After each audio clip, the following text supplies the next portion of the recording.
1846. El secreto atroz de la dama de la plantación Savannah, que dejaba que hombres esclavizados durmieran con sus propias hijas para tener más esclavos. Una casa señorial que prometía orden cristiana, pero un libro de contabilidad de la corte, enterrado durante décadas, anotó una extraña provisión para sábanas nuevas y una cuna. La Biblia familiar no registraba nacimientos ese año. Durante décadas, pareció que la verdad estaba sepultada bajo el silencio y la respetabilidad. Así es como su secreto finalmente salió a la luz, a través de una sola carta rota de una hija que le rogaba a un reverendo que no la enviara de nuevo a la oscuridad. Si la iglesia y los tribunales guardaron el secreto, ¿qué autoridad podría revelar finalmente a un depredador que se escondía a la vista? Te invitamos a compartir en los comentarios desde dónde nos estás viendo y qué hora es.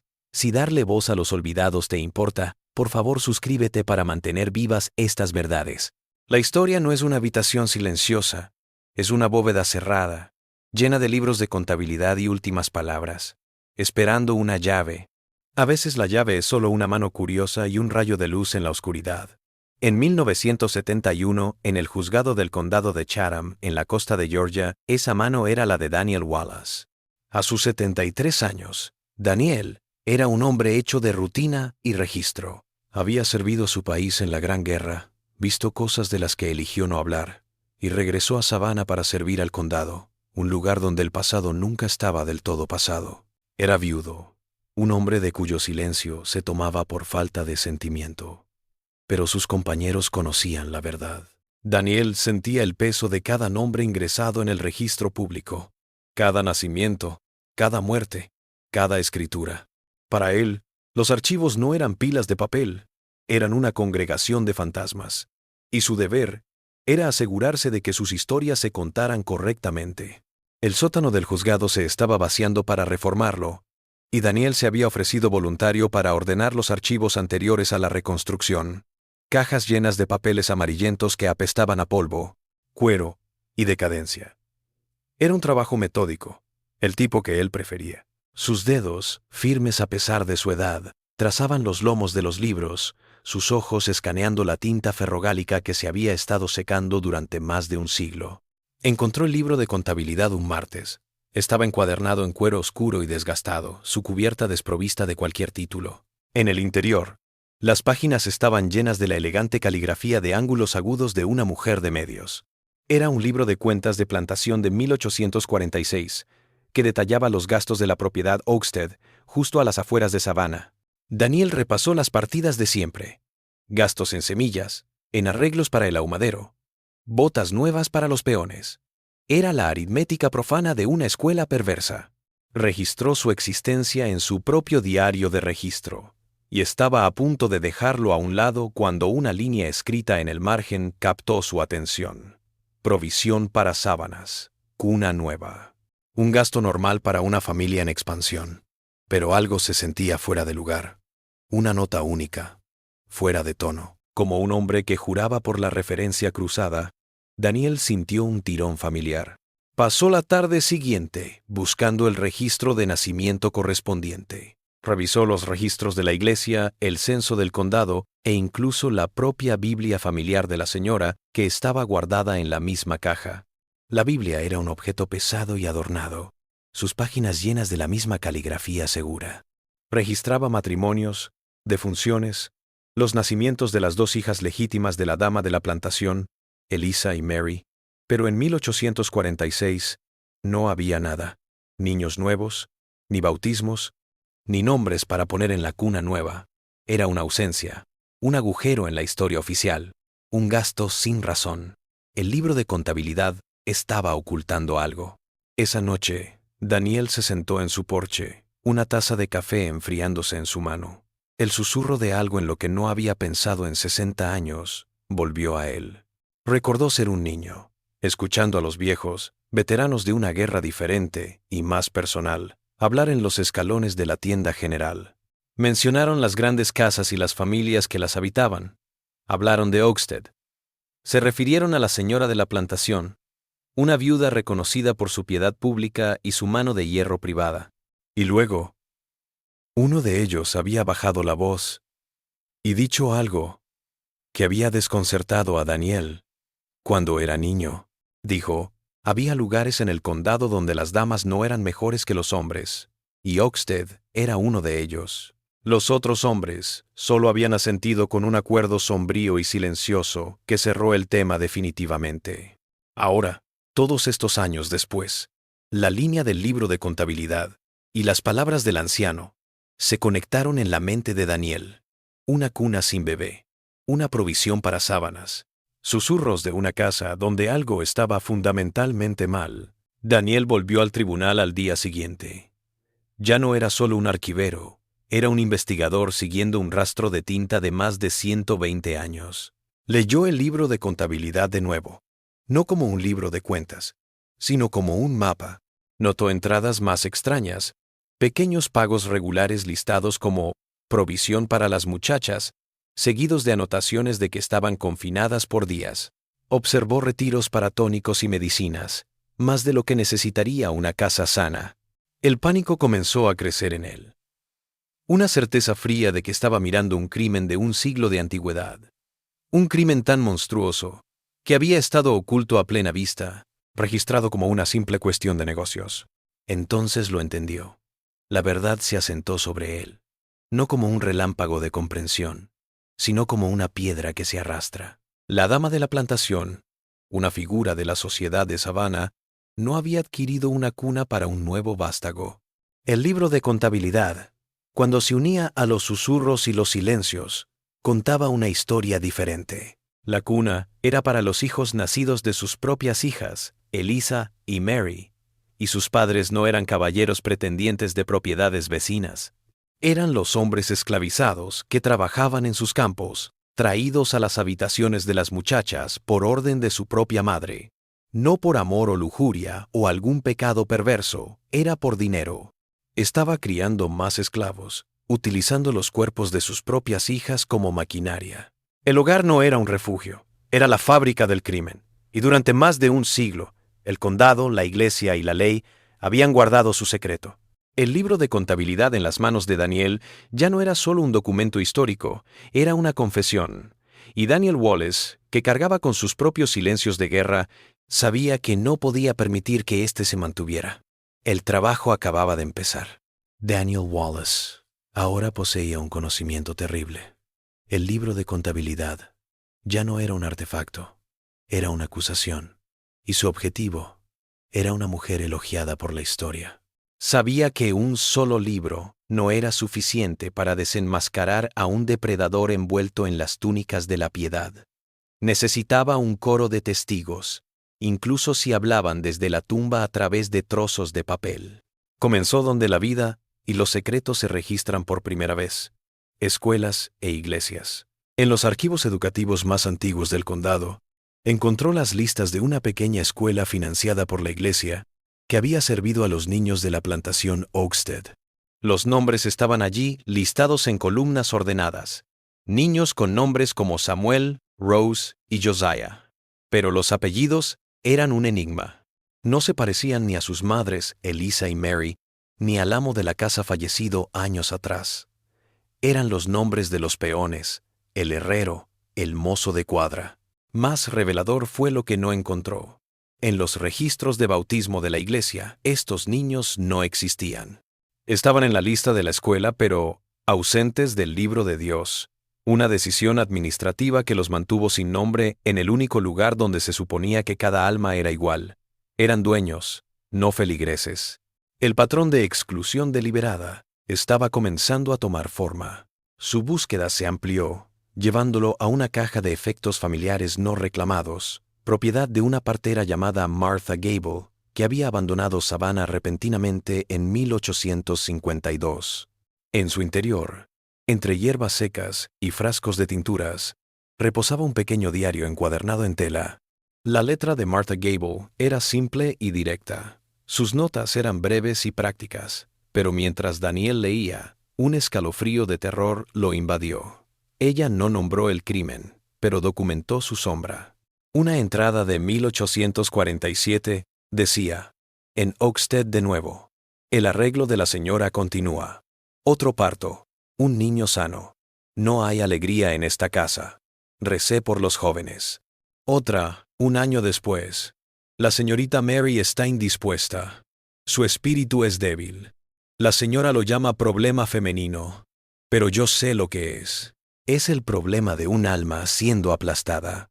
Martha Gable había sido testigo de todo. La entrada final fue apresurada, escrita con letra temblorosa. Me dijeron que abandonara el condado o enfrentaría problemas. La señora tiene brazos largos. Me voy al norte mañana. La amenaza era clara. La partera sabía demasiado y había sido silenciada, expulsada de su casa para proteger el horrible secreto de la plantación. La complicidad de los poderosos de la comunidad se volvió innegable cuando Daniel descubrió una carta escondida en la correspondencia de un prominente anciano de la iglesia que escribía a su primo en Boston. El anciano habló de las generosas donaciones de la viuda de Oxted a la iglesia, pero luego el tono cambió.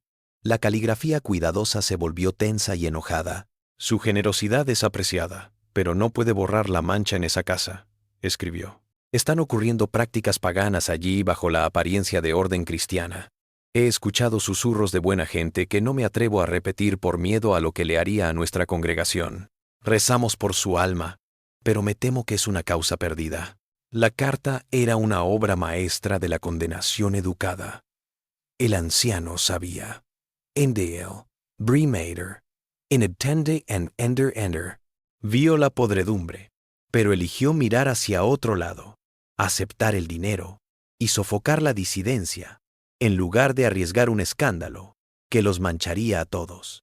La imagen que se formó en la mente de Daniel era de un horror nocturno meticuloso. Vio a la dama de la plantación en su escritorio, mojando su pluma en tinta para registrar una provisión en su libro de contabilidad. El sonido de una llave girando en una cerradura al final del pasillo. Vio a las hijas, Elisa y Mary, despachadas a la oscuridad de las habitaciones, su destino tan gélido y deliberado como cualquier entrada en el libro de contabilidad de su madre. Lo halló en una caja cubierta de polvo rotulada Escuela abolida, un nuevo tipo de testigo, una voz de valentía silenciosa en el silencio ensordecedor.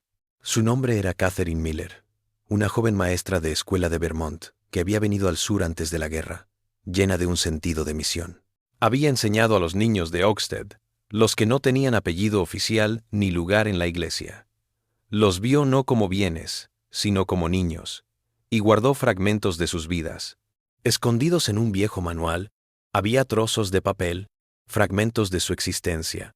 Uno era un dibujo a carboncillo de una casa grande, con una pequeña figura asomándose por una ventana oscura y enrejada. Otro mostraba a un niño durmiendo bajo lo que parecían ser las pesadas vigas del suelo. Un poema escrito con la letra vacilante de un niño hablaba de un jardín donde no crecían flores, solo piedras sin nombres. Eran llamadas de auxilio disfrazadas de deberes. Entonces, Daniel descubrió lo que había estado buscando: el diario de Catherine. Era un libro delgado y ajado, repleto de sus notas sobre la tristeza infantil y la quietud antinatural de la casa. Y luego descubrió la entrada que le aceleró el corazón. 14 de octubre de 1858. No puedo quedarme callada, escribió. Los dibujos de los niños, el terror en sus ojos cuando la señora se acerca, la manera en que Miss Eliza se estremece, es una conspiración maligna. He reunido las pruebas que poseo. Esta noche iré al señor Hemlock en la Gaceta de Savannah. Dios me dé la fuerza para que me escuche. Aquí estaba. El momento en que el secreto casi se rompe. Las manos de Daniel temblaron mientras cotejaba la fecha. Pasó el resto del día revisando microfilmes de la Gaceta de Savannah de octubre y noviembre de 1858. Revisó cada cosa, cada editorial, cada susurro de escándalo en Oxted. No había nada. Perplejo, sacó el registro de empleo de Catherine Miller del archivo del condado. Junto a su nombre había una única nota, lacónica. Renunció efectivo el 15 de octubre de 1858, el día después de que ella había planeado ir a la imprenta. Daniel regresó a su diario, mirándolo bajo una luz más brillante. Las páginas que seguían a su entrada final habían desaparecido. No habían sido arrancadas con furia. Habían sido cortadas con una cuchilla, una eliminación limpia, precisa. El mensaje era claro. Alguien, Hace mucho tiempo, había visto la verdad emerger, y la había empujado cuidadosa y deliberadamente, de nuevo bajo la superficie. El rastro se había enfriado y el silencio había triunfado. Cayó un profundo invierno de silencio después de que la maestra Catherine Miller desapareciera del registro público. Para Daniel Wallace, sentado en el zumbido fluorescente del archivo del siglo XX, ese silencio se sentía ensordecedor. Ahora entendía que esto no era simplemente el crimen de una mujer, era una conspiración de consentimiento, el acuerdo de un pueblo para mirar hacia otro lado. Para probarlo, acudió a los archivos judiciales, el archivo local de quejas de una comunidad. Buscó en los registros de 1850 a 1865, los años en que la plantación Oakstead estaba en su máxima producción. Los expedientes estaban llenos de las disputas predecibles de la época, argumentos sobre límites de propiedad, deudas impagas, un caso que involucraba a una mula fugitiva. Las poderosas familias del condado de Chatham se demandaban y contrademandaban entre sí por asuntos de tierras y dinero. Pero de los rumores que habían circulado entre la gente común, los susurros que el anciano de la iglesia mencionó en su carta, no había ni una sola palabra. Nunca nadie se había quejado. La ley, que consideró oportuno discutir durante días sobre un poste de cerca, era ciega a la atrocidad que ocurría detrás de las grandes puertas de Oakstead. Esto no fue un descuido, fue una elección. La élite de la ciudad se había unido en torno a uno de los suyos y la bestial institución que los enriquecía a todos. El encubrimiento no fue solo social, fue eclesiástico. La búsqueda de Daniel de más documentos relacionados con Oakstead comenzó a llegar a callejones sin salida. Pidió los registros fiscales de la plantación de la década de 1850 y le dijeron que la carpeta estaba perdida en el archivo. Preguntó por los documentos de la herencia del difunto amo de la plantación y encontró una anotación en el libro de registro que indicaba que habían sido retirados en 1905 por un funcionario del condado y nunca devueltos.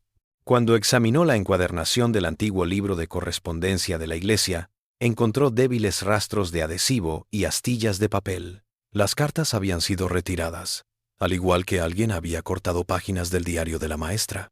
Alguien con acceso y poder había limpiado el registro público, borrando todo rastro que pudiera manchar el nombre de Oakstead. Todo lo que quedaba eran los fantasmas de los documentos, los contornos de lo que ya no estaba allí. Fue un borrado calculado de la historia, diseñado para asegurar que la reputación de la dama de la plantación permaneciera impecable para la eternidad. Frustrado por las lagunas en el rastro de papel, Daniel centró su atención en el lugar mismo. Condujo su viejo sedán hasta los antiguos terrenos de la plantación Oakstead. La vieja casa había desaparecido hace tiempo, destruida en un incendio provocado por causas desconocidas poco después del cambio de siglo. Solo quedaban las piedras de los cimientos, cubiertas de kudzu y enredaderas.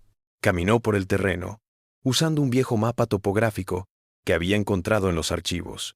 La propiedad era un lugar tranquilo y melancólico. El aire era denso y pesado. La luz del sol luchaba por atravesar el dosel de los antiguos robles cubiertos de musgo español. Encontró el anillo de piedra derrumbado de un viejo pozo, su garganta oscura obstruida con hojas y escombros.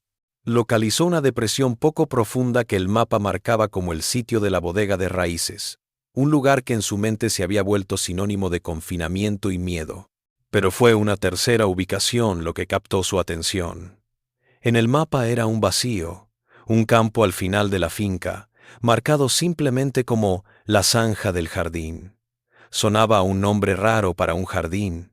Las zanjas eran para defensa, para drenaje o para entierros.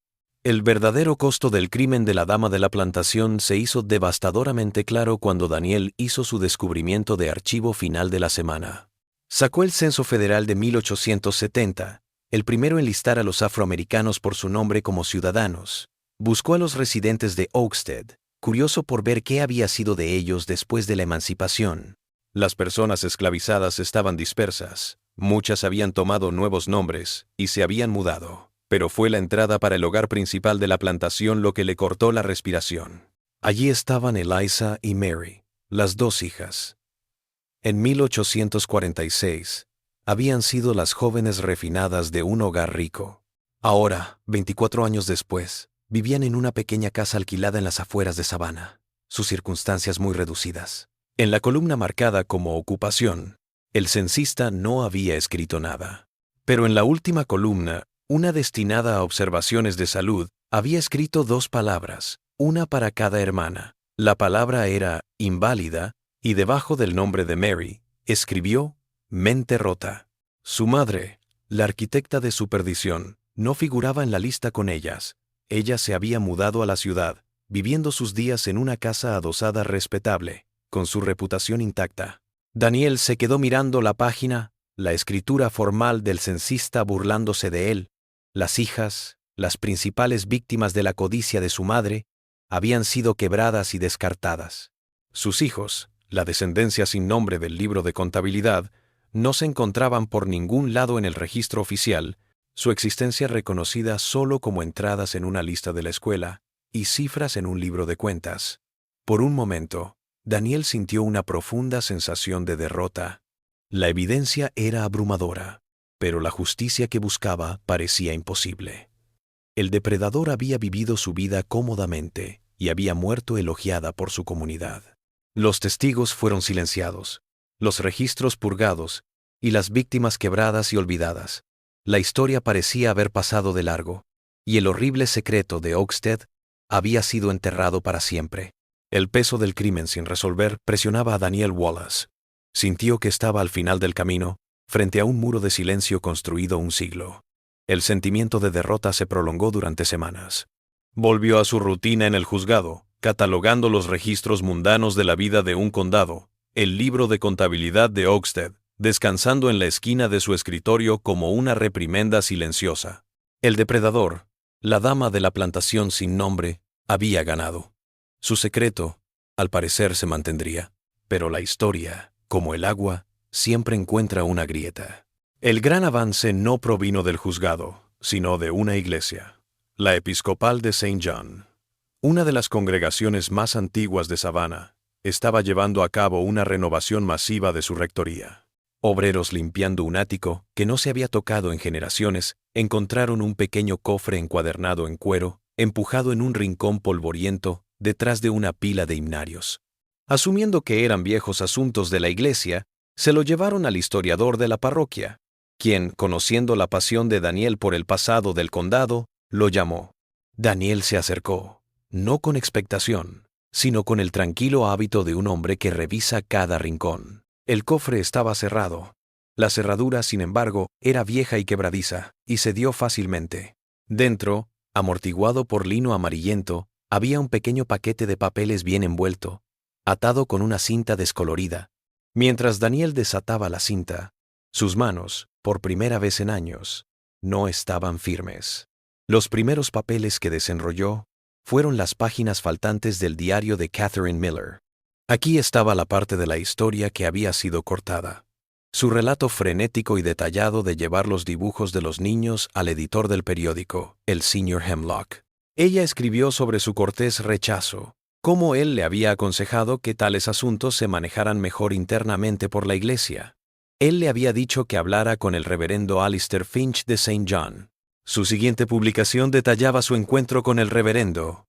Explicó cómo expuso las pruebas, el libro de contabilidad que había vislumbrado, el miedo de los niños, el estado retraído de las hijas.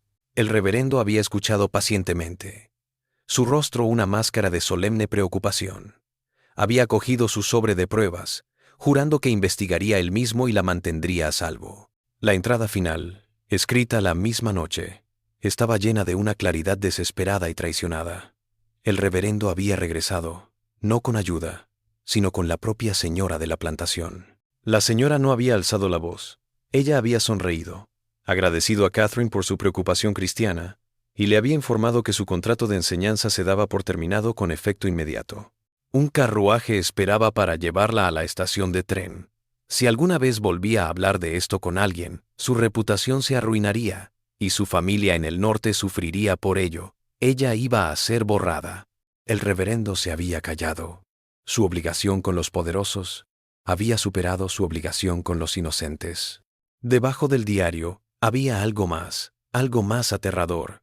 Era una sola hoja de papel, doblada y manchada de lágrimas, la tinta ligeramente borrosa. Era una carta escrita con una letra delicada, casi infantil. Daniel reconoció la caligrafía por una muestra que había visto en la Biblia familiar. Era de Elisa, la hija mayor. Iba dirigida al reverendo Finch. Por favor, reverendo, comenzaba. Le ruego en el nombre de Dios, no permita que ella me envíe de nuevo a la oscuridad. He cumplido con mi deber para con esta familia, pero mi alma ya no puede soportarlo. Ella dice que es por el bien de la hacienda, pero es del diablo. Por favor, señor, usted es un hombre de Dios, debe ayudarme. La carta no estaba fechada, pero su súplica era atemporal. Era la voz de la víctima, un grito directo de ayuda entregado al único hombre que podría haber intervenido y que eligió no hacerlo. No solo había fallado en actuar, se había vuelto cómplice. Había tomado esta carta, esta confesión de un crimen, y la había escondido en un cofre en su ático, enterrando el pecado para proteger a la pecadora. Y entonces Daniel entendió. El cofre era el archivo secreto del reverendo, su caja de conciencia culpable. No había destruido la evidencia, no podía obligarse a hacerlo. Así que la encerró, una penitencia privada por su fracaso público. Por primera vez, Daniel sintió que podía darle un nombre al depredador. Volvió al libro de contabilidad, a los registros del censo, a los registros de donaciones de la iglesia. Su nombre era Eleanor Vance, una viuda, un miembro respetado de la sociedad, una filántropa que fue celebrada en los periódicos de Savannah por sus generosas contribuciones a un orfanato local. La ironía era tan amarga que se sentía como veneno. Eleanor Vance estaba donando dinero para alimentar a los huérfanos de la ciudad mientras los engendraba en su propia casa. Sus propios nietos, hijos de un mal que ella había orquestado y mantenido con la eficiencia de un contador. La ley nunca la había tocado. La iglesia la había protegido. La gente lo había aplaudido. Pero ahora, todas las piezas estaban sobre la mesa. El libro de contabilidad con sus entradas crípticas, los registros del censo de las hijas quebrantadas, el diario de la partera, el diario de la maestra, el dibujo del niño de una figura atrapada en una casa oscura, y finalmente, la súplica desesperada de la hija desde una habitación cerrada. Cuando se colocaron lado a lado, el patrón ya no era una sospecha, era una acusación clara, fría e innegable. El silencio finalmente se rompió. La cadena estaba completa.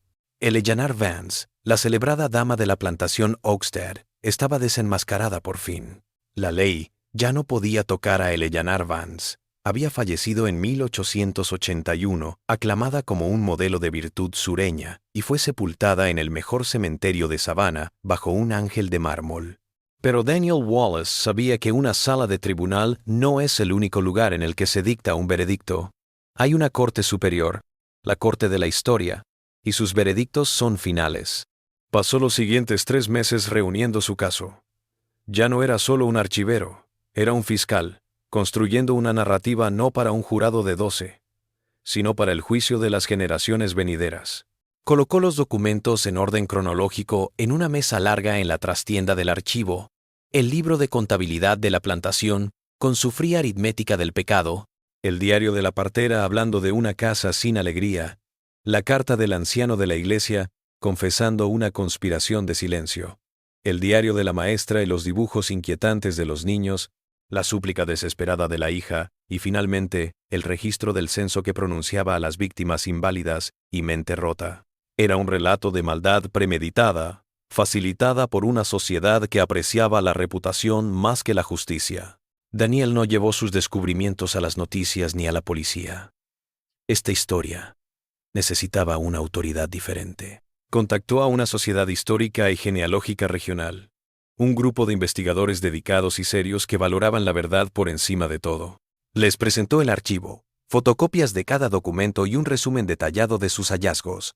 Les contó la historia de Oakstead, de Eleanor Vance, y de los niños cuyos nombres aparecían solo en los márgenes de la historia. La revisión de la sociedad fue tranquila, metódica y exhaustiva. 3 meses después, publicaron sus hallazgos en su revista trimestral, una publicación respetada leída por historiadores e investigadores de familias en todo el país. El artículo se tituló El libro de contabilidad de Oakstead, un relato de un secreto de Savannah. Presentó la evidencia sin hacer un alboroto, dejando que los documentos hablaran por sí mismos. El depredador, Eleanor Vance, fue nombrada. Los facilitadores, el reverendo y el periódico, fueron identificados. Las víctimas, las hijas y sus hijos sin nombre, finalmente recibieron una voz. La retribución no fue rápida ni violenta, fue algo más tranquilo, más frío y más permanente. La justicia no vino del mazo de un juez, sino del trazo de la pluma de un historiador. El nombre Eleanor Vance, una vez asociado con la caridad y la piedad, ahora estaba sellado con infamia. Los herederos de los Vance, gente de Savannah y más allá, deben enfrentarse a una verdad que sus antepasados habían ocultado. Algunos lo negaron, pero la evidencia era irrefutable. Su ángel de mármol en el cementerio comenzó a atraer un tipo diferente de visitante. No aquellos que venían a presentar sus respetos, sino aquellos que venían a dar testimonio de un crimen oculto. Su linaje, una vez motivo de orgullo, ahora portaba una mancha imposible de limpiar. La tierra misma pareció conspirar en el juicio final. Inspirado por el informe de la Sociedad Genealógica, un equipo del Departamento de Arqueología de la Universidad Estatal solicitó permiso para inspeccionar los antiguos terrenos de Oaksted. Se dirigieron al lugar que Daniel había marcado en el mapa antiguo, un campo llamado la Zanja del Jardín. Usaron un radar de penetración terrestre y hallaron varias anomalías, alteraciones del terreno que no parecían naturales. Siguió una excavación cuidadosa. No hallaron tumbas, ni lápidas, ni ataúdes. Pero en el suelo oscuro y rico, encontraron los pequeños y frágiles huesos de bebés y niños pequeños, enterrados sin ceremonia. La Zanja del Jardín no era un jardín, era un cementerio para los niños secretos de Oaksted. La tierra, que había guardado el secreto durante más de un siglo, finalmente había entregado a sus muertos. La tierra misma lo atestiguó. Daniel Wallace vivió 6 años más. Nunca hizo público su participación en el descubrimiento del secreto de Oaksted, pero estuvo presente en la ceremonia de inauguración del monumento erigido al margen del campo. Era un simple marcador de granito, pagado por donaciones anónimas. No se llamaba Eleanor Vance. En cambio, enumeraba los nombres de pila de los niños que habían sido identificados de las listas de la escuela: Samuel, Rose, Josiah y una docena más. Debajo de sus nombres se grabó una inscripción: a los niños de Oaksted, sin nombre en vida, recordados en la verdad. Que el silencio ya no sea pecado. La historia no termina con un trueno, sino con el suave paso de una página en un libro de historia. La justicia en este caso no se trataba de castigo, porque los culpables estaban muertos hace mucho tiempo. Se trataba de restauración. Se trataba de tomar una historia que había sido deliberadamente borrada y volver a escribirla en el registro público con tinta permanente. La expiación moral fue total. Eleanor Vance había muerto elogiada, pero la historia la recordaría como un monstruo. Los niños habían muerto sin nombre, pero la historia ahora los recordaría como víctimas que merecían un nombre. El mal oculto siempre saldrá a la superficie, ya sea a través de la tinta de un libro de contabilidad, la página de un diario o el recuerdo obstinado de la tierra misma. La justicia puede llegar tarde, pero no falla. La verdad siempre sobrevive al silencio.